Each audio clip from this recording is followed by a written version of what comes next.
असहिना लइकिन के डिमांड होला, ओ देवरिया के लइका ब्रांड होला।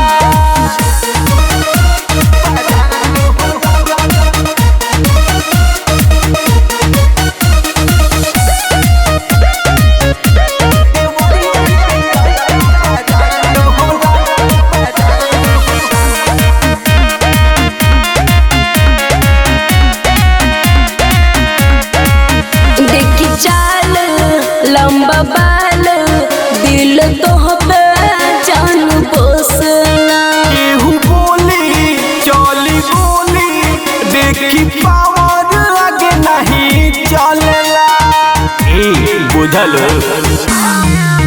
देखी चाल लंबा बाल दिल तोहपे जान बसला। केहू बोली चली गोली, देखी पावर आगे नहीं चलेला। भीतर से बड़ा खूनखार जतने, ऊपर से लागो तो बड़ा भोला।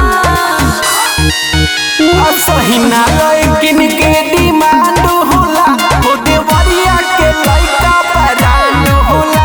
असहिना लइकिन के डिमांड होला, ओ देवरिया के लइका ब्रांड होला। देवरिया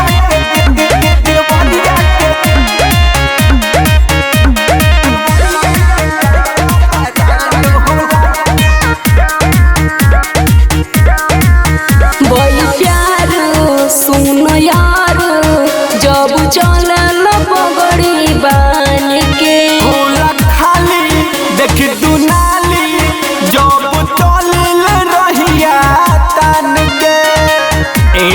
सुना बड़ी प्यार सुन यार, जब चलल पगड़ी बान के। होला खाली देख दुनाली, जब चलिल रहिया तन के। बिपिन उजाला सचो में तू तो लागल यागी के सोला। असहिना लइकिन के डिमांड होला, ओ देवरिया के लइका ब्रांड होला। असहिना